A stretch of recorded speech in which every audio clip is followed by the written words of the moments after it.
하나님, 우리 찬양대가 고백했던 그 고백, 이전보다도 더 주님을 사랑하겠습니다 라는 이 고백이 우리의 모두의 고백이 되게 해 주시옵소서. 그래서 우리의 삶의 일터와 교회와 만나는 사람들에게 예수 그리스도의 사랑을 보여줄 수 있는 그런 저희들 될 수 있도록 날마다 성령께서 우리를 강건하여 주시고 채워 주시옵소서. 하나님, 오늘 또 주신 이 말씀으로 서로 교제하기를 원합니다.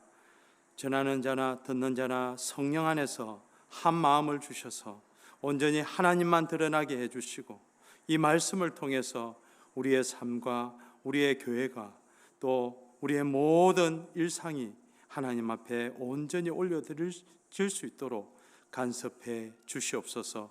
처음부터 끝까지 주께서 함께 해주시고 은혜 베풀어 주시옵소서. 예수 그리스도 이름으로 기도했습니다. 아멘. 예, 만나서 반갑습니다. 저는 허재구라고 합니다. 지금 서쪽에서 작은 교회인데요, 진달래 교회를 섬기고 있습니다. 야, 사람들이 웬 진달래냐 하길래 진짜 달래 주는 교회가 되고 싶어서 진달래 했는데, 성도들이 달래미 필요한 게 아니라 목회자 제가 달래미 많이 필요하더라고요. 여러분, 진짜 여러분 목회자 교회가 또 목회자들을 위해서 말씀 앞에 잘 전할 수 있도록 늘 기도가 필요합니다. 여러분, 또 좋은 목사님 오시라고 여러분들이 기도로서 많이 준비하셔서 정말 이 교회가 주님 보시기에 정말 좋은 교회, 진짜 이름값 하는 주님의 교회가 되기를 저도 기도를 조금 보태겠습니다. 예, 어쨌든 만나서 반갑고 감사합니다. 여러분, 제가 책을 하나 가져왔는데요, 여기 천국과 지옥의 이혼이라는 책입니다. 여러분, 이 책은 누구냐면 C.S. 루이스, 영국의 기독교 작가가 적은 책인데, 이 책의 내용이 이렇습니다. 여러분에게 질문을 하나 던지면, 여러분 천국 가고 싶습니까? 아니면 지옥 가고 싶습니까? 너무 무거운 질문이죠, 그죠? 여러분들이 생각하고 있는 천국은 또 어떤 모습이며 또 여러분이 생각하고 있는 지옥은 어떤 모습일까에 대해서 이 C.S. 루이스가 이 책을 통해서 소개하는데, 내용은 이렇습니다. 하나님께서, 여러분 이게 소설이라는 것을 염두해 주시면 좋겠습니다. 야, 허목사가 고신목사가 가지고 이런 이야기 하더라, 이렇게 소문 내지 마십시오. 알았죠? 이건 소설입니다. 이 책의 내용입니다. 하나님이 지옥에 있는 사람들을 어느 날 좀 특별하게 은혜를 베푸셔서 지옥에 있는 사람들을 다 모아놓고 천국 관광을 시켜주겠다고 버스를 대절한 겁니다. 45인승 버스를 대절해서, 야, 천국 구경하고 싶은 사람 다 모여, 내가 오늘 천국 투어 한번 시켜줄게 해서 사람들을 다 데리고 천국을 투어를 시킵니다. 그러면서 하나님이 하나 조건을 거는데, 뭔 조건이냐면 누구든지 천국이 마음에 들거든 내려서 살아도 좋다. 야, 진짜 대단하죠, 그죠? 그래서 하나님이 그렇게 하고 사람들이 천국에 도착하니까 너무너무 좋은 거예요. 야, 이렇게 좋을 수가 없는 거예요. 너무너무 기대 이상인 거예요. 기대 이상인 거예요. 너무 밝고, 우리가 요한계시록에서 말하고 있는 것처럼 우리가 생각했던 거 이상으로 좋은 거예요. 너무 밝고 아름답고. 그래서 사람들이 다 투어를 다 마쳤어요. 그러면서 딱 돌아왔는데, 자, 이제 질문을 묻겠습니다. 누구한테 물어볼까요? 저 장로님, 몇 명쯤 돌아왔겠습니까?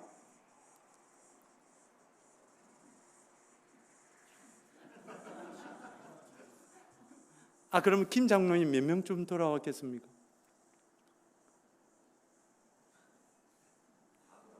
예? 저는 복귀했습니다. 야, 여러분, 그렇게 지옥에 살다가 지옥 맛을 덜 봤는지 몰라도 지옥에 살다가 천국에 들어가서 구경했으면 정말 좋은 것이니까 그곳에 정착 안 하겠습니까? 야, 나 여기 살고 싶다, 이거 다 내려야 될 텐데 저는 복귀했습니다. 도대체 천국이 어떤 곳인데 다 복귀했을까? 라는 책 핵심은, 천국과 지옥의 큰 차이는 물리적이고 현상적인 뭐 좋고 뭐 먹을 것이 많다, 아름답다 이런 것이 아니라 C.S. 루이스는 딱 하나를 이야기합니다. 그 천국에 가니까 중앙에 의자가 하나 놓여 있는 거예요. 의자가. 그 의자 위에 누가 계시냐면 예수 그리스도가 자정해서 통치하고 계신 거예요. 그런데 지옥은 그런 의자가 필요 없어요. 왜냐하면 모두가 왕이기 때문에 그렇습니다. 천국과 지옥을 나누는 기준은 우리가 말하는 것처럼 아름답고 우리의 필요가 채워지는 그것이 아니라 물질적인 현상이 아니라, 그죠? 즉 누가 왕으로서 살아가느냐. 예수 그리스도를 왕으로 모시고 살아가면 그곳이 뭐가 된다고요? 천국이에요. 내가 주인으로 살아가면 그곳은 아무리 적과 꿀이 흐르는 땅, 아무리 좋은 장소, 아무리 아름답고 먹을 거 많고 돈 많고 은행 크레딧 많아도 그곳은 진짜 지긋한 지옥 같은 삶인 거예요. 그냥 지금 그 이야기를 하는 겁니다. 여러분, 오늘 우리가 조금 전에 찬양했던 것처럼 예수 그리스도와 동행하니 그 어디나 뭐라고요? 하늘나라 천국이라죠. 여러분, 동행이라는 말이 도대체 뭘까요? 내가 그분을 졸졸 따라가는 거, 한 발짝 뒤에서 따라가는 것을 동행이라 하지 않습니다. 그리고 그분보다 한 발짝 앞서 나가서 예수님 앉아 계세요. 제가 좀 알아서 목회도 하고 제가 알아서 좀 할게요. 저의 열심을 좀 봐주세요. 여러분, 앞서가는 것도 동행이라 하지 않습니다. 동행은 옆에 같이 보좌를 맞추고 같이 보폭을 맞추어서 같이 손잡고 가는 거예요. 여러분, 예수 그리스도의 로더십을 인정하는 것. 여러분, 우리 주님의 교회가 저는 그랬으면 좋겠습니다. 다른 것보다도 예수 그리스도를 주인으로 삼는 교회, 그죠? 예수 그리스도가 내 교회는 내가 세우리라 하셨던 그분의 말씀대로 주님의 교회는 우리 주님이 대빵돼야 되는 거예요. 우리 아이들 말로 예수님이 짱돼야 되는 거예요. 그죠? 예수님이 짱되면 그 교회는 정말 천국 같은 교회입니다. 그러나 아무리 먹고 살기 좋고 편하고 많아도 진짜 우리 가정생활도 그죠? 그렇잖아요. 남편이 그냥 리더십을 잡으려 하고 와이프가, 그죠? 우리 근사님들은 안 그러시겠죠, 그죠? 예, 우리 근사님들은 또 그래 남편 늘 섬기고 뭐 이렇게 하면 그곳은 천국이에요. 천국이라는 거예요. 여러분, 오늘 바로 그 문제를 가지고 우리가 한번 고민하고 살아봤으면 좋겠습니다. 오늘 시편 133편 이 제목이 있어요. 다윗의 시 곧 성전에 올라가는 노래. 여러분, 이 성전에 올라간다. 그리고 이거는 순례자들의 노래입니다. 필그림 프로그레스 철로 역정처럼 필그림 메이지를 라틴어에서 왔는데 그것은 뭐냐면 먼 곳, 낯선 곳을 여행하다라는 뜻입니다. 먼 곳, 낯선 곳을 여행하다. 여러분, 그리스도인들은 처음부터 그런 사람들이었어요. 그죠? 하나님께서 창세기에 아브라함에게 너는 본토 친척 아비집을 떠나 내가 너에게 지시할 땅으로 가라. 여러분, 아브라함이 그 땅을 가는데 얼마나 낯설고 그죠? 익숙하지 않는 땅이었을 거예요. 그런데 하나님이 보여줄 그 땅, The land, the road showed you. 하나님이 보여줄 땅, 막연한 땅이었지만 그래도 하나님이 내한테 좋은 데 데리고 가지 않겠나는 그 믿음으로 그는 떠났어요. 여러분, 우리가 영적으로 다 아브라함의 자손이듯이 우리 주님의 교회에 있는 성도들 모두 다 그런 의미에서 다 순례자들, 여전히 낯설고 먼 곳을 떠나야만 하는 그런 존재들인 것 같아요. 여러분, 구약에서는 이스라엘 백성들이 레위기 23장에 보면 1년에 몇 번 성전에 올라갔을까요? 그렇죠. 이렇게 답이 다 이렇게 3번 정도 이렇게 올라갔습니다. 12세 이상이 되면 1년의 절기를 따라서 다 그곳에 올라가서 성전에 올라가야 했어요. 여러분, 지리적으로 예루살렘은 해발 752m 상당히 올라가 있습니다. 그렇다 보니까 뭐 다른 지역에서 사는 사람들이 자연스럽게 그 속으로 올라가야 되잖아요. 그런 지질학적인 의미도 있지만, 그러나 또 성경이 우리에게 말하는 것은 올라간다라고 했을 때 그 의미는 하나님은 하늘에 계시고 우리는 땅에 있기 때문에 그 높으신 하나님을 어떻게 해요? 뵈러 간다.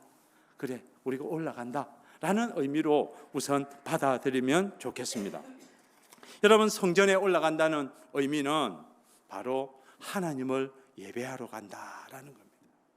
여러분, 우리가 일반적으로 시편, 이 150편은 그 안에 5권으로 나누어져 있습니다. 특별히 이 5번째 책인 이 모든 책들은 대부분 성전에 올라가는 노래로 이렇게 시작을 되는데, 여러분, 이 시편이 언제 편집 이렇게 모아졌냐면 포로기 이후 때, 즉 이스라엘 백성들이 바벨론에서 포로로 거의 몇 년요? 70년을 그죠? 노예 생활을 하지 않았습니까? 그렇죠?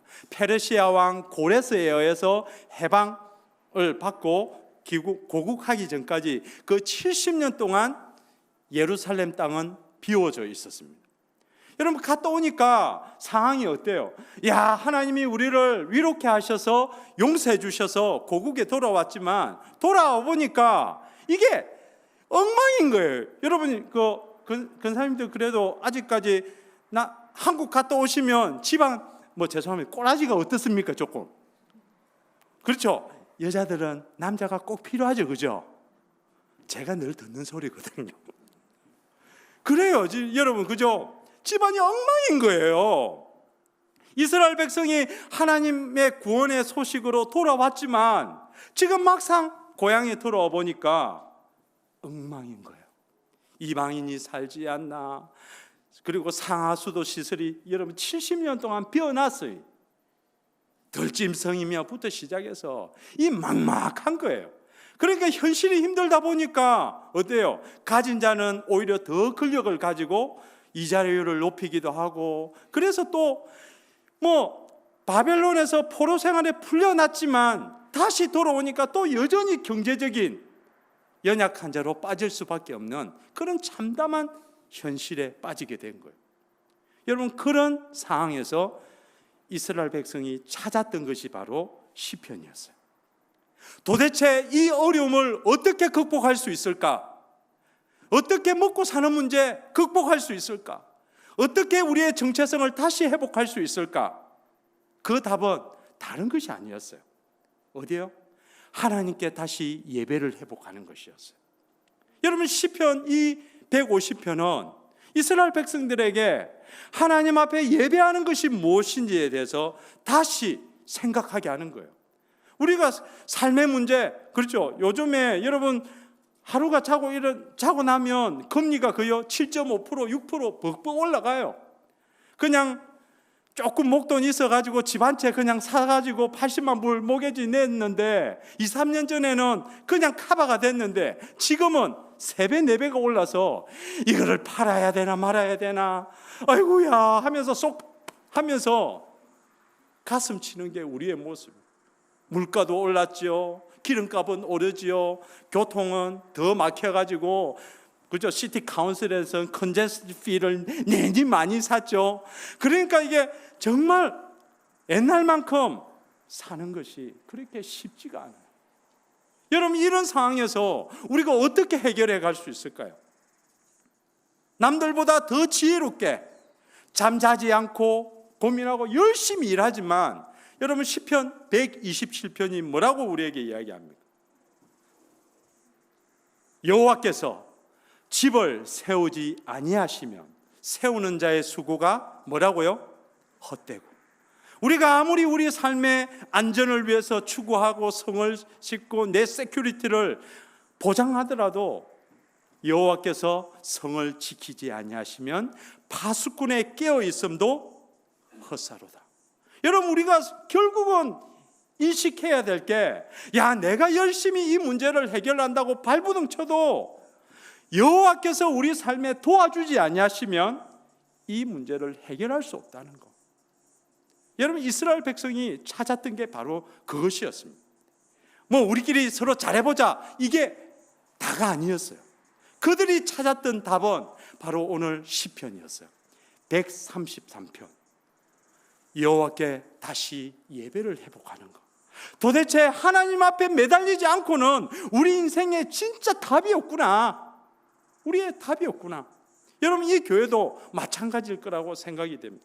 또 우리 직분자들, 우리 장로님이나 권사님이나 또 우리 교사들이 그래도 담임 목사가 없더라도 다시 재정비해서 우리 잘해보자 하지만 그래도 여전히 우리의 마음에는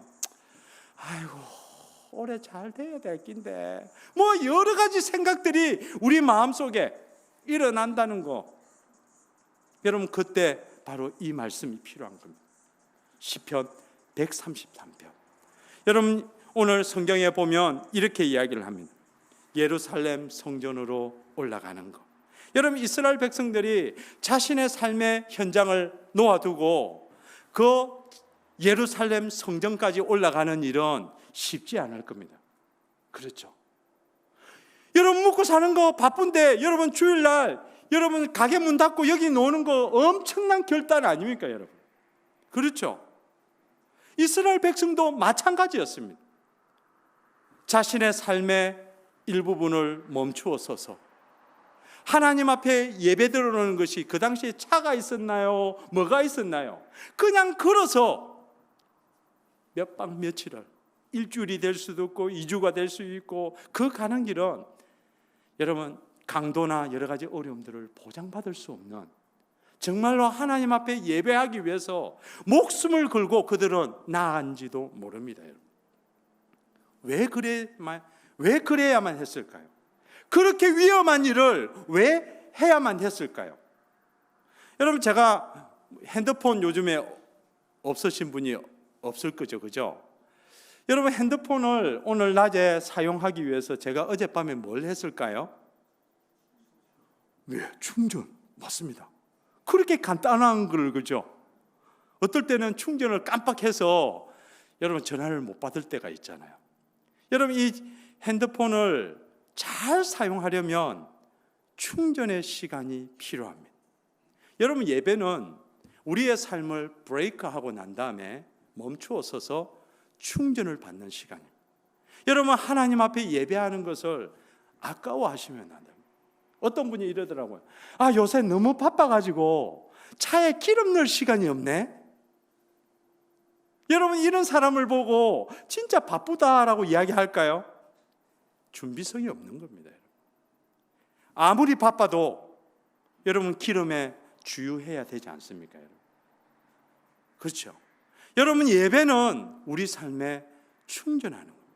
하나님이 월요일부터 토요일까지, 여러분 제일 먼저 그리스도인에게는 달력에 보면 주일이 제일 먼저 시작됩니다. 그렇죠? 그 말은 우리가 열심히 일하고 주일날 예배 드리라는 것이 아닙니다. 아니라 하나님 앞에 충전을 받고 난 다음에 하나님 앞에 주신 그 힘으로 어떻게 해요? 일주일을 살아가라는 겁니다. 안 맞나요? 여러분, 그래서 예배는 절대로 아까워하시면 안 됩니다. 이는 내가 살기 위해서 지금 하나님 앞에 오는 겁니다. 이스라엘 백성들이 정말로 그들이 닥친 그 현실의 문제를 극복하기 위해서 이렇게 살아서는 안 되는데, 그 대답을 바로 그들은 시편에서 찾은 거예요. 시편에서. 하나님 앞에 예배하는 거, 예배하는 게 이렇게 중요하구나. 여러분, 그렇다면 이스라엘 백성들이 그 하나님 앞에 예배하러 나갈 때 도대체 뭘 준비했을까요? 여러분, 일전에 저희 어머니께서 저에게 이런 말씀을 하시더라고요. 재구야, 나이가 드신 분 찾아뵙거든 그냥 가지 말고 뭐라도 사가지고 가라. 나이가 들면 사람들은 마음을 보는 게 아니라 손을 본단다, 이 이야기를 하더라고요. 참 그게 맞더라고요, 여러분. 어머니 나이 드신 분 찾아가면서 자녀가 오면서 엄마, 아빠, 내 왔어 이러는 것보다 그래도 양손에 뭐라도 하나 사가면 여러분 그게 마음이 다르잖아요. 여러분, 우리가 하나님 앞에 예배 드리러 갈 때 도대체 어떤 마음으로 와야 될까요? 그냥 하나님 나 지금 일 멈추고 지금 왔어요. 여러분 그 마음도 하나님이 귀하게 받으실 겁니다. 전 부인하지 않아요.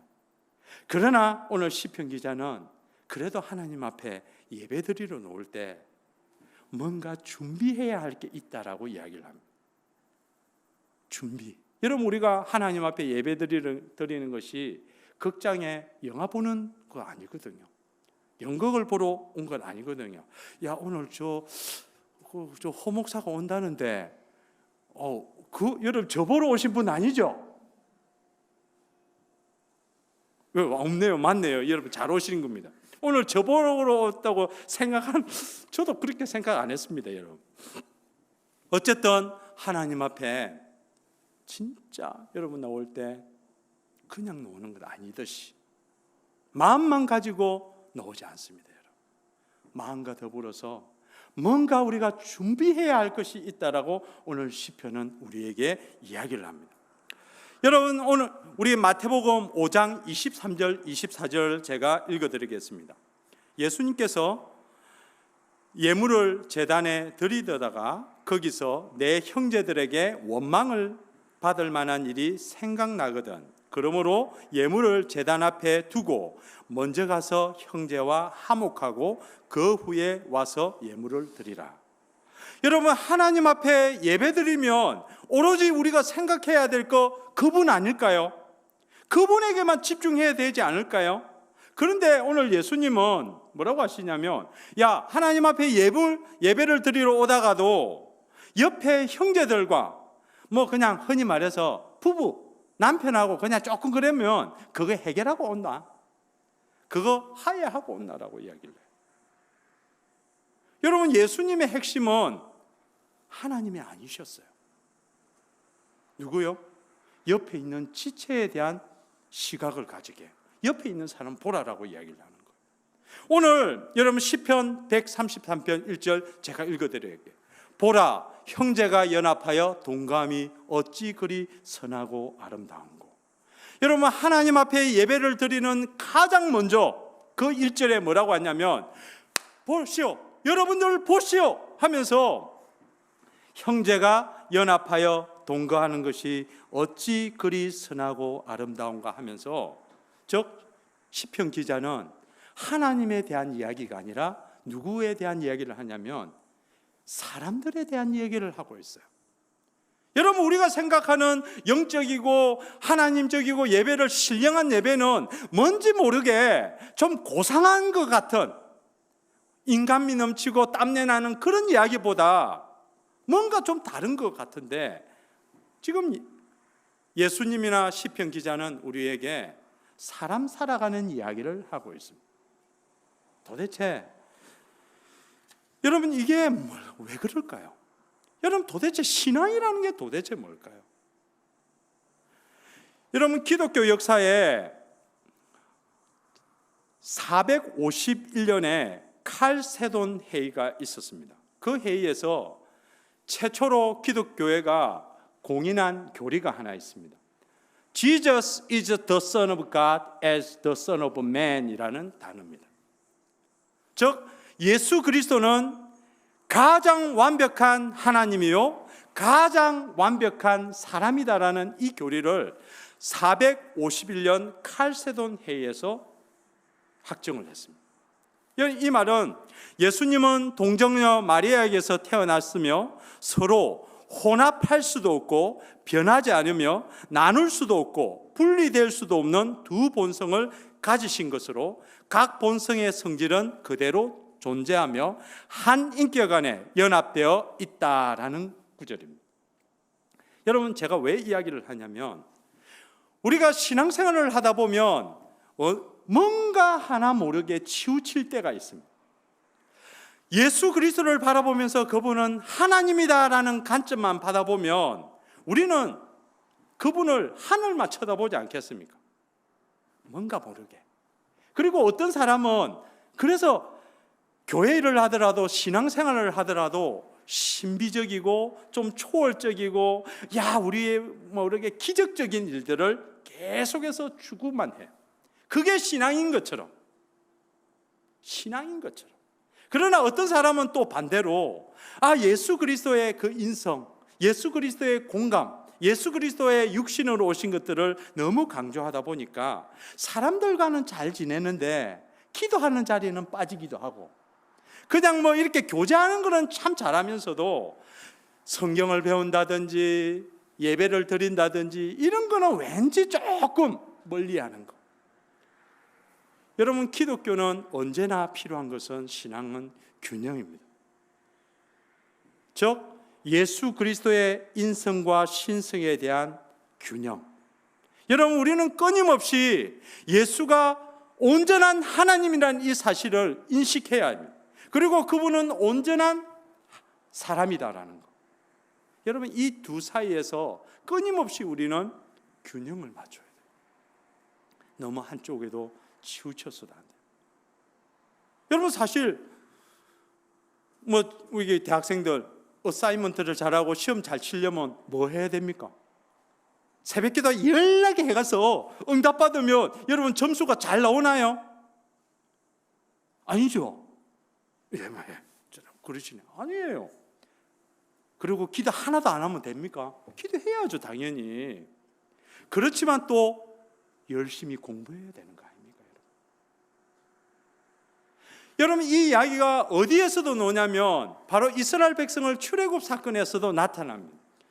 광야에서 이스라엘 백성들이 먹을 것이 없을 때 그들은 어떻게 얻었냐면 하나님께서 초자연적으로 만나와 메추라기를 통해서 공급해 주셨어요.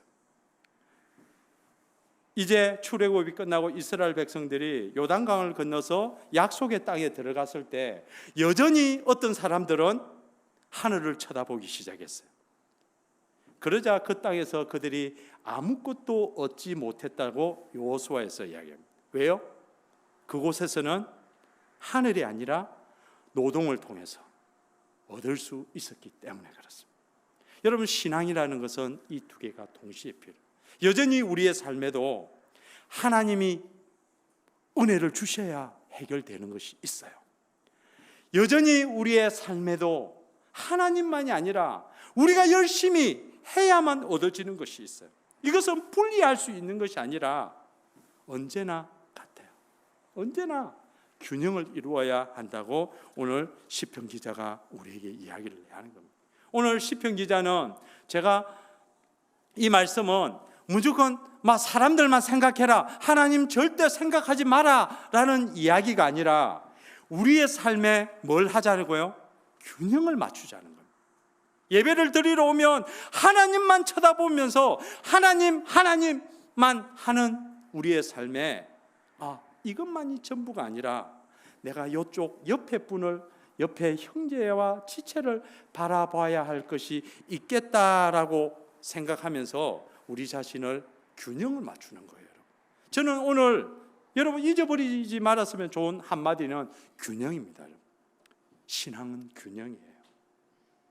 어쨌든 여기도 치우치지 않고 저기도 치우치지 않고 늘 말씀 안에서 내가 균형을 유지하는 거, 그죠?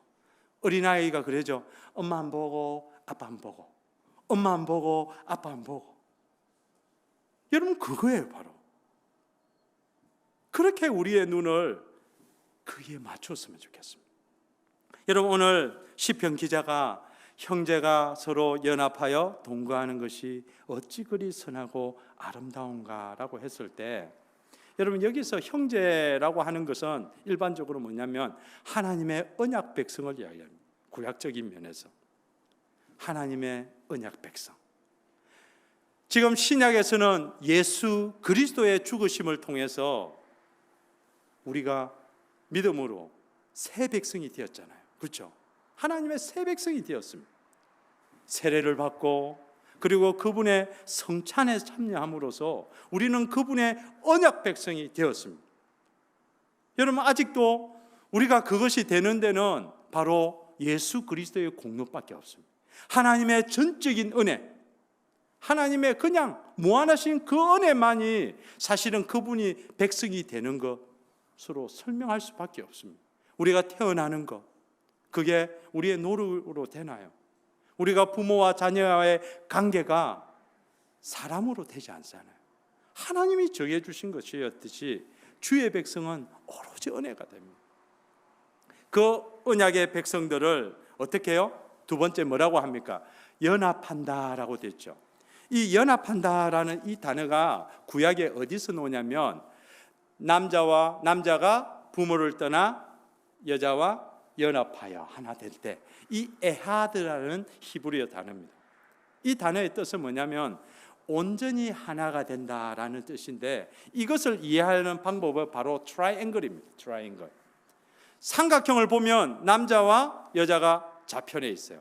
그러나 이 두 사람이 온전하게 만날 수 있는 지점은 다른 꼭지점이 있죠. 그죠? 한 방향을 바라본다는 것입니다. 연합은 우리가 예수 그리스도 안에서 한 방향을 바라보는 겁니다. 한 방향을 바라보는 것. 이게 온전한 연합입니다. 같이 묶어놨는다고 그게 하나가 아니라는 거예요, 여러분. 교회 같이 있어도 모래와 시멘트처럼 하나가 안 될 수도 있어요.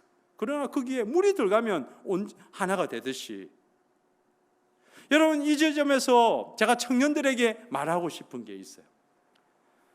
참 요즘에 믿는 청년들이 없어서 정말 장가도 가고 시집도 가야 되는데 참 우리가 고민이에요. 우리 장로님들이 그거 책임져 줘야 됩니다. 그죠? 우리 자녀들 시집 장가 갈 수 있도록 조건을 만들어 줘야 돼요. 그러나 여러분, 안 믿는 사람과 연합할 수는 없습니다. 안 믿는 사람은 우리가 사역의 대상이지 같이 동력할 수 없다는 것을 알아야 됩니다. 여러분, 사람들은 그러죠. 이거 안 믿는 사람 전도 시켜가지고 데리고 살면 되지. 여러분, 제 주위에요, 고생 진짜 많은 아니한 사람 천지입니다. 여러분, 안 믿는 사람 만나서 결혼해가지고 전도 되는 사람도 있지만 그게 인력으로 안 됩니다. 여러분, 시작부터 우리 청년들 계시니까 제가 진짜 부탁드립니다. 안 믿는 사람하고 처음부터 시작할 생각도 말아야 됩니다. 전도하겠다, 여러분, 그거는 잘못된 생각입니다. 그 사람은, 안 믿는 사람은 우리가 전도해서 복음의 대상자지 같이 동력자로 만나서 할 수 있는 사람이 아니라는 거예요. 같이 일을 하는데 생각이 다르고 다른 데를 보는데 어떻게 그 일이 가능할까요? 여러분, 교회가 진짜 우리 청년들을 위해서 좀 지원을 많이 해주셔서 이 교회 안에서, 교회 안에서 잘 만나서 결혼했으면 좋겠습니다. 여러분, 딴 데 별 볼 일 없더라고요. 여러분, 여기 주님의 교회 좋네요. 어쨌든 이 안에서도 많이 우리 청년들이 그렇게 가정을 꾸미고 결혼하면 좋겠어요. 여러분, 여기에 동거한다는 말은 같은 방향을 바라보는 두 사람이 living together 하는 거. 여러분, 동거하는 거, 여러분, 이게 쉽지가 않잖아요. 연애할 때는 그냥 다 좋아 보여요. 그러나 같이 우리가 예수를 바라본다고 다 모여 있지만, 그러나 작은 공간 안에 living together 하는 것은, 같이 살아가는 것은 엄청난 희생과 내어줌이 없으면 불가능합니다. 여러분, 참 그게 형제가 연합하고 동거하는 이 일이 정말 쉽지가 않다는 거예요. 그런데 오늘 성경은 우리에게 바로 예배를 하는 데 있어서 하나님이 아니라 형제가 서로 동거하고, 연합하고 동거하는 이 일을 해라라고 이야기를 해요. 그거 준비해라는 거예요. 하나님에 대한 준비가 아니라 어떻게 하면 옆에 있는 지체와 내가 한 방향을 바라볼 수 있을까? 어떻게 하면 내가 그 지체를 예수 안에서 섬기고 함께 리빙 투게더를 할 수 있을까? 여러분, 그걸 고민해 하는 것이 오늘 우리에게 준 하나님의 말씀이라는 거예요. 그 고민이 바로 예배를 준비하는 가장 좋은 모습이다라고 성경이 이야기를 해줍니다. 여러분, 거기에는 분명한 이유가 있습니다. 여러분, 오늘 시편 기자가 왜 서로 형제가 서로 연합하고 동거하는 것이 그렇게 아름답고 선하고 좋냐라고 이야기를 하면, 첫 번째가 뭐냐면 이게 선하고 아름답다라고 하기 때문에 그렇습니다. 이 선하고 아름답다, 이 단어는 구약에 또 다른 곳에 한번 쓰였어요. 어디에 쓰이냐면 창세기에 보면 하나님께서 말씀으로 천지를 창조하시고 무에서 유를 창조하시고, 그리고 그것을 보시면서 전부 다 어떻게 하셨어요? 굿! 이렇게, 그죠? 진짜 굿, 진짜 보시기 좋았더라 라고 하셨죠. 그때 사용되던 단어입니다, 여러분. 그리고 또 신약의 누가복음 10장에도 한 번 더 있어요. 예수님께서 말씀으로 제자들을 세우십니다. 그리고 70인을 파송을 해요. 그리고 이방 지역이며 갈릴리 지역에 다 돌아오고, 그러자 제자들이 보고를 하는 거예요. 예수님 말씀대로 하나님 나라를 전파하니까 사람들이 회복이 일어나고요, 귀신 들린 자가 그냥 회복이 되고, 그리고 병든 자가 치유함을 받고 그들의 삶이 변화돼요. 그러면서 돌아오자 그 제자들이 너무 기쁜 거예요. 그러면서 예수님이 그들에게 말씀하셨죠. 야, 너 사역한 거 그것으로 기뻐하지 말고 너의 이름이 하나님 나라에 기록된 거, 그것으로 인해서 기뻐하라. 그러면서 예수님께서 기도하실 때 누가복음은 이렇게 이야기합니다. 예수께서 성령으로 기뻐하사 라고 이야기를 합니다. 그때 단어가 똑같은 단어입니다. 여러분, 누가복음이 의도하는 것은 뭐냐면 이 예수 그리스도의 하나님 나라의 사역을 통해서 뭐가 일어났냐면 새로운 창조가 일어났다는 거예요. 구약의 창조는 어땠습니까? 혼돈 가운데, 흑암 가운데, 공허한 가운데, 그죠? 엉망인 가운데 하나님께서 말씀을 통해서 질서와 생명과 아름다움을 창조하셨던 것처럼 예수 그리스도의 복음을 통해서 이 땅이 회복이 일어나고 생명이 일어나고 아름다움이 일어나고 온전한 모습이 되었던 것, 바로 새 창조가 일어났다라고 이야기를 하는 거예요. 여러분, 그런데 이 똑같은 단어를 오늘 시편 기자가 뭐라고 하냐면 형제가 서로 연합하고 동거하는 것이 뭐와 같다고요? 하나님의 창조 행위와 같다라고 이야기를 합니다. 여러분, 이거는 엄청난 이야기입니다. 정말 다른 것이 아니라, 여러분, 형제, 나와 다른, 나와 배경이 다르고 모습이 다르고 삶이 다르고 스토리가 다른 그 사람과 내가 연합할 수 있고 한 방향을 바라볼 수 있고 그 사람과 더불어서 내 것을 내어줄 수 있다면 하나님은 그것을 뭐라고 평가한다고요? 무에서 유를 창조한 넌 창조주야라고 이야기를 하는 겁니다. 여러분, 그 하나님의 창조의 사역에 하나님은 동참하기를 원하십니다. 여러분, 예배는 출애굽기와 신명기에 예배에 대한 두 가지 컨텍스트가 있습니다. 너희들은 안식일을 거룩하게 지키라 하시면서 그 지켜야 하는 이유가 뭐냐면 하나님께서 세상을 창조하시고 제7일에 쉬었다 하면서 첫 번째 텍스트 속에서는 예배는 바로 창조자를 기억하는 겁니다. Remember your creator. 두 번째는 출애굽에서 너희를 구원하신 나 구원자를 기억하는 겁니다. 여러분, 예배의 가장 핵심은, 기독교의 가장 중요한 교리는 바로 창조자 하나님과 그리고 구원자 예수 그리스도를 기억하는 거거든요. 오늘 시편 기자는 우리에게 뭐라고요? 하나님을 가장 높일 수 있는 것은 바로 그분을 창조주로 기억하는 것은 옆에 있는 지체를 어떻게 해요? 연합하고 서로 동거하기 위해서 내 삶을 헌신할 때 하나님은 그 속에 창조의 기운을 일으킨다고 이야기합니다. 여러분, 그 창조에 오늘 하나님이 여러분을 초대시킵니다. 여러분, 우리 삶은 혼돈스럽고 무질서하고 진짜 힘들어요. 여러분, 내 혼자 먹고 살기 참 힘들어요. 그럼에도 불구하고 하나님은 우리 믿는 사람들에게 옆에 있는 지체를 어떻게 해요? 연합하라, 동거해라. 그래야만 그동안 없었던 거, 창조가 일어난다라고 이야기를 해요. 여러분이 사랑할 때, 우리가 서로 사랑하고 연합할 때 이 교회 안에 창조의 능력이 일어난다고 오늘 말씀하고 있습니다. 여러분, 창조를 한번 일으켜보고 싶지 않습니까? 여러분이 그 창조의 능력을 하나님 앞에서 이루어내는 여러분과 제가 되면 좋겠습니다.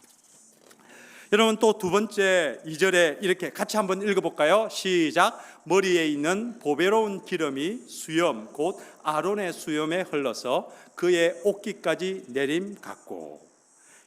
여러분, 이 시편 기자는 두 번째 뭘 이야기를 하냐면 형제가 서로 연합하여 동거하는 것이 뭐와 같냐면 영어로 like precious oil이라고 합니다. 기름과 같다라고 이야기를 합니다. 여러분, 이 모습은 아론의 대제사장 임명식의 모습입니다. 아론을 하나님께서 불러 세워서 옷을 입히고 머리에 기름을 붓는 겁니다. 여러분, 이 기름을 붓다, 크리스토스, 우리가 하는 그리스도라는 말을 하죠. 기름을 붓다라는 행위입니다. 기름을 붓는 데는 세 가지 직책이 있습니다. 즉 선지자, 그리고 제사장, 왕, 이렇게 이 세 직분에게 기름을 특별히 부어서 이스라엘 백성들을 다스리게 했습니다. 그의 백성은 하나님을 대신했습니다. 그런데 신약에서는 예수 그리스도께서 어떻게 하시냐면 에베소서 4장 13절 12절 거기를 보시면 부활하신 예수 그리스도께서 성천하셔서 그의 몸된 교회에게 선물을 주셨다라고 이야기를 합니다. 여러분, 전쟁에서 승리하면 얻을 수 있는 게 전리품이잖아요. 그렇죠? 그 전리품을 하나님께 받아서 그것을 교회에 나눠주셨는데 그 전리품이 뭐냐면 목사와 장로와 집사 직분이라고 성경은 이야기를 합니다. 여러분, 이 주님의 교회에 하나님께서 베풀어 주신 선물, 직분이 있다면, 기름 부음의 직분이 있다면 바로 목사와 장로와 안수집사들을 통해서 하나님이 그 일을 하신다. 왜 그러냐면 이 목사의 직무가 어떤 것이냐면 우리 장로교에서는 선지자의 역할을 합니다. 하나님의 말씀을 대언하는 것, 말씀을 가르치고 교육하는 일을 목사에게 주어진 기본적인 원리입니다. 그리고 장로는 교회의 목양을 통해서 교회를 다스리는 겁니다. 어떻게 해요? 왕처럼. 그냥 행정을 일을 하고 이런 것은 장로의 본질이 아닙니다. 즉 성도들을 신방하면서 왕처럼 그들을 보살피는 그 일을 하라고 하나님께서 직분을 주신 거예요. 그리고 안수집사들에게는 제사장처럼 긍휼의 사역을 감당하라고. 긍휼. 제사장이 어떻게 해요? 긍휼히 여기고 불쌍히 여기고 그리고 재물을 얻어서 그 물질을 가난한 자와 고아와 가부들에게 나누어지는 일을 그 직분을 통해서 교회가 온전하게 세워지라는 것이 바로 신약의 직분론입니다. 그래서 우리 그리스도인들은 모두가 삶의 영역에서 제사장이요, 왕이요, 선지자의 역할을 모든 그리스도인이 다 해야 합니다. 그렇지만 제도적인 측면에서는 그 직분을 교회 직분자들을 통해서 교회를 세워가도록 하셨다고 성경이 말합니다. 여러분, 그런데 여기에서 하나 제가 묻고 싶은 것이 있습니다. 여러분, 이 아론이라는 이 사람을 거룩한 대제사장으로 기름 부음을 받는데 여러분 혹시 불만이 없으십니까?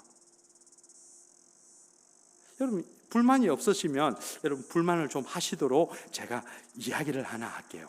여러분 출애굽기 32장에 보면 모세가 산 위에 호렙산에 올라가면서 시내산 꼭대기에 올라가서 40일 동안 하나님과 대면하면서 이렇게 시간을 보냅니다. 그런데 밑에서 있는 백성들이 난리가 난 거예요. 아니 도대체 모세는 올라가가지고 왜 내려올 생각을 안 하냐고. 지금 우리가 지금 불안한 거예요. 여러분 자녀들이 그냥 영적 리더가 없으면 이거 우짜지 갈파가 여기는 또 이 장로님들하고 잘 또 이렇게 하니까 별로 안겠지만, 담임 목사가 만약에 계속해서 롱텀으로 없다면 뭐 고민하듯이 너무 비약적인 거지만 그런 상황이라는 거예요. 아니 40일 동안 모세가 내려와서 아무런 인기척이 없어요. 그 당시에 뭐 핸드폰이 있었던 것도 아니고, 그러니까 이메일이 있었던 건 아니니까 불안한 거예요. 그래서 이 불안을 해소하기 위해서 이들이 생각해낸 게, 아론 좀 해결해야 되지 않겠어? 해서 아론이 그래, 너 걱정이 되지? 그러면 너희들이 애굽에서 나올 때 가졌던 금, 은, 여러 가지 보물들을 갖고 와. 내가 너희들을 위해서 신을 만들어 줄게. 그 신이 바로 황금 송아지였어요. 골든 카프였어요.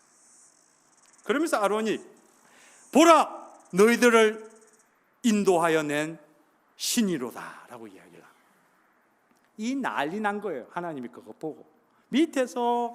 그러니까 이 사람들이 그 우상 앞에서, 황금 송아지 앞에서 춤추고 난리하고 막 이러니까 하나님이 그거를 아시고, 야 큰일 났다, 빨리 내려가라. 니랑 내가 이렇게 있을 시간이 아니다. 내려가서 좀 해결해라. 내려간 거예요. 그래서 해결했는데, 그래서 그달 여러분 몇 명이 죽은지 아십니까? 성경은 32장에 보면 그날 그 범죄로 말미암아서 3,000명이 죽었다라고 되어 있습니다. 여러분 3,000명이면 여기 주님의 교회 몇 배입니까, 여러분? 와, 어제까지 같이 찬송 부르고 랄라 했던 분이 그날 사라진 거예요. 여러분 이게 보통 일입니까, 여러분? 여러분 누가 이걸 했다고요? 아론이에요, 아론. 여러분 이 믿지 않는 세상 가운데 사람들은 공직자를 세울 때 인사청문회라는 것을 통해서 이왕이면 좀 검증을 하려고 하고, 좀 흠이 있으면 디스퀄리파이 시켜요.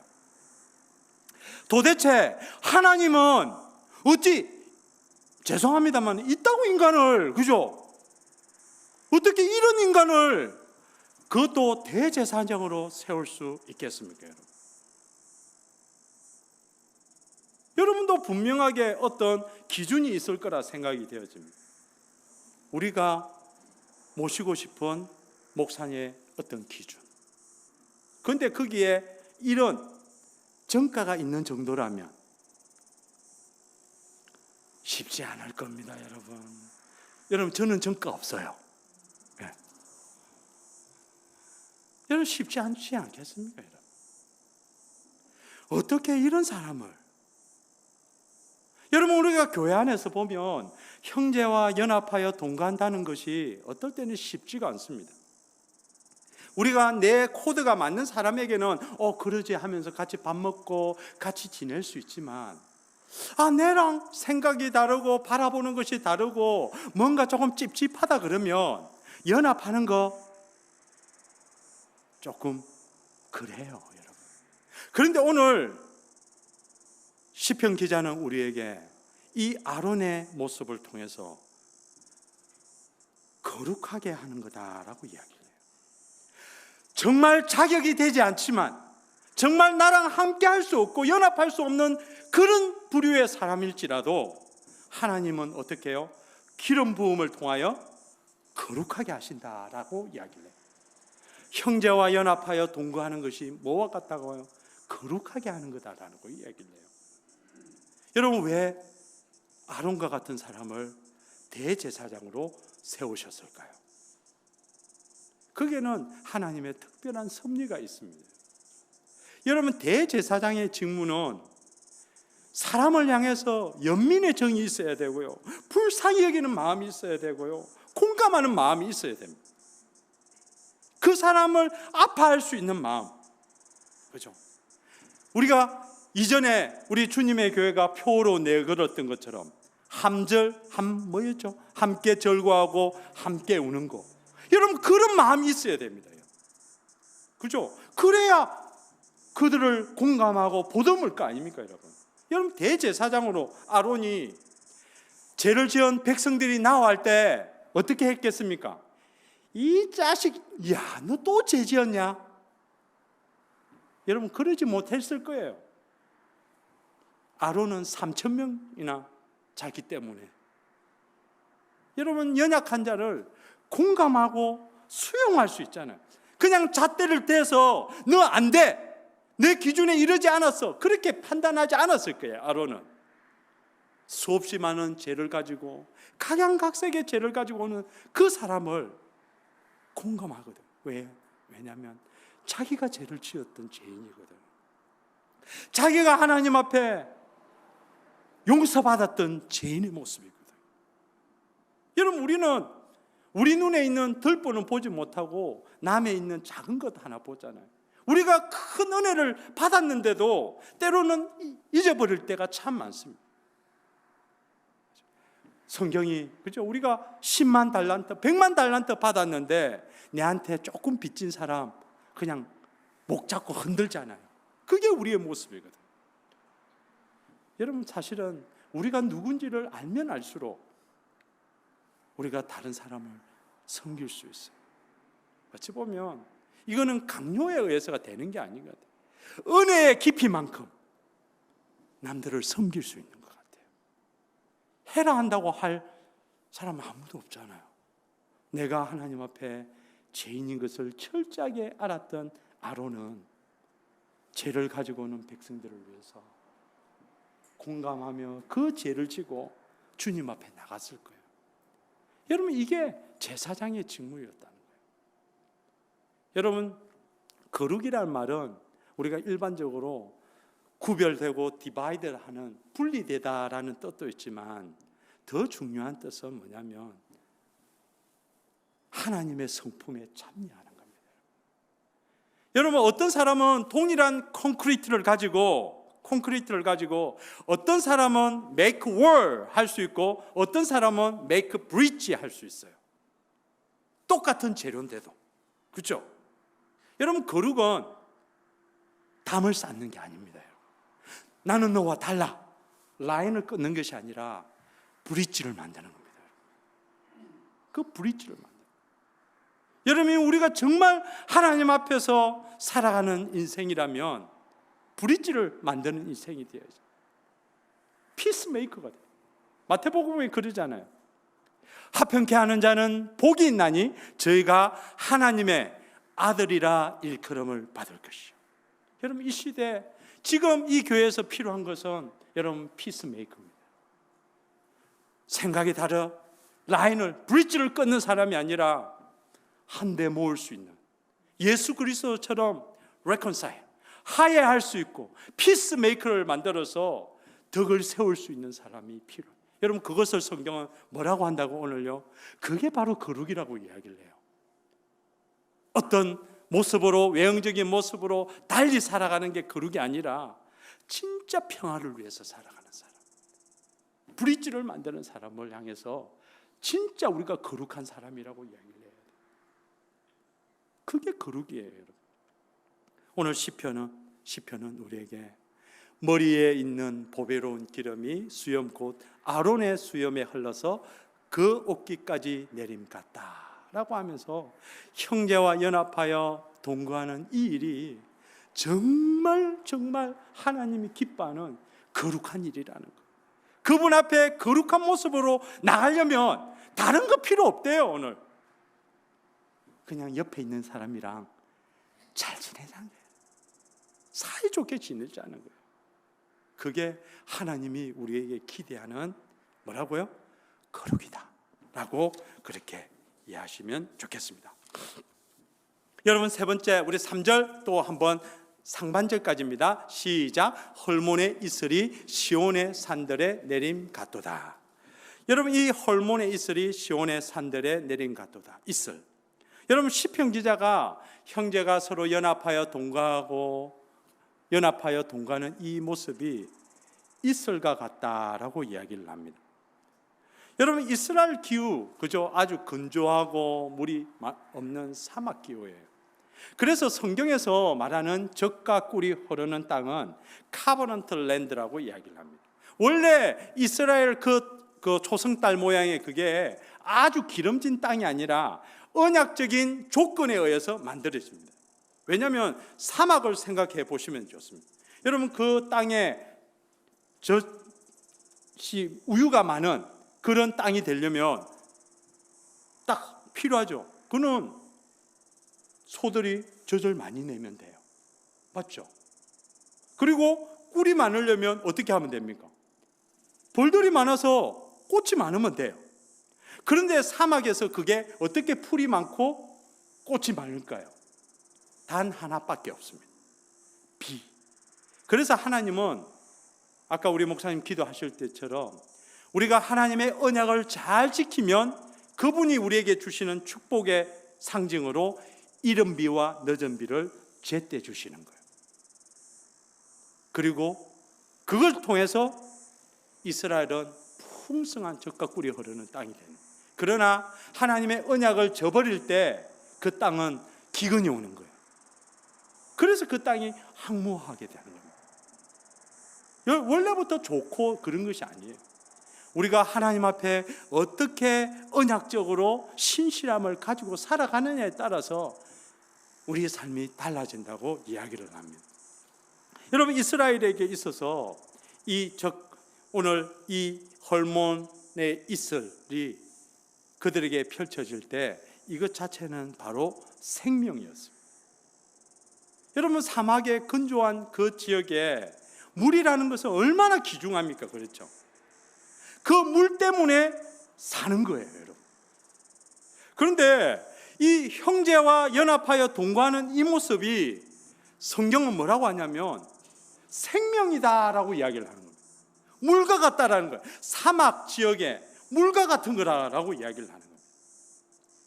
여러분, 구약 성경에 좋은 예가 하나 있습니다. 룻기라는 성경책인데요. 이 룻은 누구의 이야기냐면 나옴이라는 여자의 이야기입니다. 그 엘리멜렉 집안의 사람들이 예루살렘에 기근이 들어요. 페민이 일어나서 먹고 살기가 너무 어려운 거예요. 그래서 이들이 모압 땅으로 이주를 가게 됩니다. 하나님의 약속의 땅을 저버리고 그래도 먹고 살기를 위해서 모압 땅으로 갑니다. 그러자 그곳에서 어떤 일이 일어나냐면 남편이 죽고요, 말론이라는 기론이라는 자녀까지 다 죽고 맙니다. 완전히 이 나오미의 인생이 나중에 그녀가 뭐라고 하냐면 나를 더 이상 나오미, 기쁨이라고 부르지 말고 마라 해서 슬픔, 고통, 아픔이라는 거로 나를 불러달라. 나 더 이상 내 인생에는 기쁨이 없다. 살 희망이 없다. 내 인생 봐라, 다 비었다라고 해서 이 룻기스의 핵심은 empty입니다.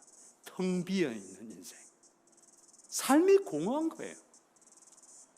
그런데 이 룻기의 마지막에 보면 나오미가 이 자녀를 안으면서 자기의 인생이 하나님 앞에 풀리스 되었다고 고백을 합니다. 풀로 채워졌다고 이야기를 해요. 그런데 그 가정이 누구 때문이냐면 룻이라는 이 며느리의 헌신을 통해서, 그리고 보아스라는 이 남자의 헌신을 통해서 이 나오미의 인생이 완전히 바뀌어버려요. 여러분, 이 룻기가 우리에게 말해주는 것은 바로 그 모습입니다. 정말 사막과 같고 건조한 우리의 삶의 현실에서 정말 어떻게 우리 인생이 충만해지고 어떻게 우리 인생이 하나님 앞에 기쁨을 회복할 수 있냐면 하나님은 기적이 아니라는 거예요. 여러분, 룻기스를 읽어보십시오. 거기에 하나님이 개입하셔서 기적을 일으켰다 이런 구절 한 군데도 없습니다. 도대체 하나님 왜 우리에게 은혜를 베푸시고 하늘로부터 기적을 보여주십시오라고 기도할 때가 진짜 많잖아요, 우리 삶에. 그런데 하나님은 늘 그런 기도는 잠잠하신 것 같아요. 뭔가 나타나셔서 역사를 일으켜 주셔야 합니다라고 그렇게 간절하게 해도 하나님은 그냥 문을 닫고 계신 듯한 느낌. 그런데 이 룻기를 읽어보면 달라요. 이 나옴의 인생이 텅 빈 인생, empty woman이 fullness woman으로 바뀌어요. 그 가운데 바로 성경은 뭐라고 하냐면 헤세드, 사랑, 언약적인 자비가 있다라고 이야기합니다. 누구의 자비요? 그러지 않아도 되는 굳이 보아스처럼 기업을 물지 않아도 돼요. 손해보면서 그렇게까지 안 해도 되는데 굳이 우리 흔히 말해서 오지랖을 뜬 거예요. 오지랖을 떨어서 자신의 것을 내어준 거예요. 여러분, 그 나오미나 룻이나 이 보아스의 흔히 말해서 오지랖과 같은 이 헌신이 한 인생을 바꾸는 거예요. 여러분.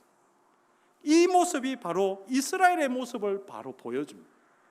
사사기 때 험악하고 살기 힘들고 각기 제 모습으로 자기 소견대로 옳은 대로 행하던 그 시대에 어떻게 회복될 수 있냐면 다윗과 같은 성군이 나타나서 공의와 정의를 행할 때 그 나라가 부유하게 되는 것처럼 지금 보아스를 통해서 이새의 조부가 나잖아요. 그렇죠? 그것을 지금 이야기해요. 여러분, 이 시대도 마찬가지입니다. 여러분, 하나님의 기적을 기대하기보다 하나님의 기적을 만드는 미라클 메이커가 되라고 우리에게. 그 미라클 메이커는 형제와 연합하여 동거하면서 내 자신을 내어주는 그 사랑으로부터 시작됩니다. 여러분, 우리 주님의 교회가 fullness, 그 꿈 다 가지고 있지 않습니까? 저만 가지고 있나요? 나는 우리 주님의 교회가 진짜 잘 됐으면 좋겠어요. 예, 진짜 진심입니다, 여러분. 진짜 잘 됐으면 좋겠어요. fullness, 충만해지고 기쁨이 넘치고 그래서 더 행복해지는, 여러분, 그것은 하늘에서 떨어지는 것이 아니라 여러분 한 사람 한 사람이 안 해도 되는, 굳이 오지랖 안 떨어도 되는 그 사랑의 헌신을 통해서 하나님이 이루시겠다고 오늘 성경이 이야기를 하고 있습니다. 여러분, 성경에 여러분 시편 기자가 그런 이야기를 했듯이 오늘 성경은 우리에게 분명히 그 이야기를 합니다. 하나님 앞에 그렇게 살자라고 이야기를 합니다. 그렇게. 여러분, 요한일서 3장 14절 제가 한번 읽어드리겠습니다. 우리는 형제를 사랑함으로 사망에서 옮겨 생명으로 들어간 줄 알거니와. 여러분, 요한 이 저자는 요한복음을 기록했던 요한은 생명이라는 것은 바로 예수 그리스도를 믿음으로 얻는 거라고 이야기를 합니다. 그런데 요한 일서를 기록할 때는 예수 믿어서 생명을 얻는다라고 말하지 않고 형제를 사랑함으로 사망에서 옮겨 생명으로 왔다라고 이야기를 합니다. 여러분, 예수 그리스도에게는, 즉 요한에게는 예수 그리스도를 믿는다는 행위와 형제를 사랑한다는 그 행위는 동전의 양면처럼 똑같다라는 겁니다. Two sides with coin이라는 거예요. 여러분, 한쪽만 있을 수 없습니다. 우리의 신앙. 하나님 사랑하는 거, 우리가 그렇게 소망하는 거, 그것은 보이지 않는 하나님을 사랑하는 방법은 옆에 있는 지체와 더불어서 어떻게 하면 연합되어지고 하나가 되어질 수 있을까라고 고민하는 것부터 시작되어집니다. 여러분, 정말 여러분에게 말씀드리고 싶습니다. 여러분, 이 주님의 교회가 지금 담임 목사가 부재한 것이지 예수 그리스도가 부재한 적은 한 번도 없습니다. 예수 그리스도가 주인이시기 때문에 그렇습니다. 그렇다면 그 예수 그리스도께서 이 교회를 향해서 가장 좋은, 이 교회를 사랑하셔서 가장 적합한 자를 예비해 두지 않겠습니까? 여러분, 지금 힘든 순간 많은 생각들을 하고 있겠지만 오히려 옆에 분을 더 독려하고 함께해서 진짜 예수님 누군가 올 때 놀라시도록 더 사랑을 보여주는 그런 시간이 됐으면 좋겠습니다. 정말 여러분, 각자가 서로에게 여름날의 시원한 냉수처럼, 여러분 다른 게 뭐 있습니까? 그죠? 집사님 오늘 날씨 더운데 아이고 수고 많았죠 하면서 시원한 그냥 아이스 라떼 한 잔 사서 주는 거, 집사님 내 기도하고 있어요. 그러면서 우리 목자들은 목원들을 조금 더 챙기시고, 또 우리 장로님이나 우리 또 안수 집사님이나 근사님들은 더 연약한 자들을, 그렇죠? 더 챙겨서 정말 이 교회가 어떤 교회예요? 사랑으로 사망에서 생명으로 옮겨갈 수 있는 그런 좋은 교회. 이 주님의 교회 옆에 부제가 붙으면 되잖아요. 사랑이 충만한 교회. 이렇게 붙여도 되잖아요. 그런 교회를 같이 여러분이 꿈꾸고 만들어가면 좋겠습니다. 여러분, 이제 마지막으로 말씀을 정리하면 마지막에 이렇습니다. 거기서 여호와께서 어떻게 해요? 복을 명하셨나니 곧 영생이로다. 여러분, 우리가 형제를 서로 연합하고 서로 동거하는 것이 창조와 같고, 그리고 거룩과 같고 생명과 같다라고 하면서, 이제 우리에게 시편 기자가 마지막 절에 뭐라고 하냐면, 거기서부터 여호와께서 복을 명하셨는데 곧 영생이다. 여러분, 이 영생이라는 이 종말의 언어는 종말에 주어질 영원한 생명, 어떤 바이올로지컬, 피지컬한 그런 생명이라기보다는 하나님의 생명, 디바인, 신적인 생명을 우리가 가진다는 뜻입니다. 그래서 공간복음서에서는 마태는 이것을 어떻게 표현하면 하늘나라라고 해서 The Kingdom of Heaven이라고 표현을 하고, 마가나 누가는 하나님 나라라고 표현을 하고, 요한복음은 영생, Eternal Life라고 표현을 합니다. 똑같은 표현입니다.